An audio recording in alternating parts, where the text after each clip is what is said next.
আপনি চিন্তা করেন, আপনার সন্তান জন্ম দিবে, আপনার চরিত্রটা ঠিক রাখবে, আপনার ঘরে সমস্ত কাজ করবে। আরে ভাই, কাজের লোক যদি রাখেন বাসায়, মাসে কত টাকা দেওয়া লাগে?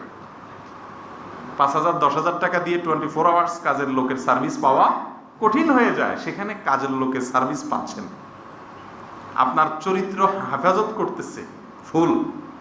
এরপরে আপনার বাচ্চা কাচ্চা জন্ম দিচ্ছে, আপনার পরবর্তী বংশধর দাঁড় করাই দিচ্ছে। আর কি চান?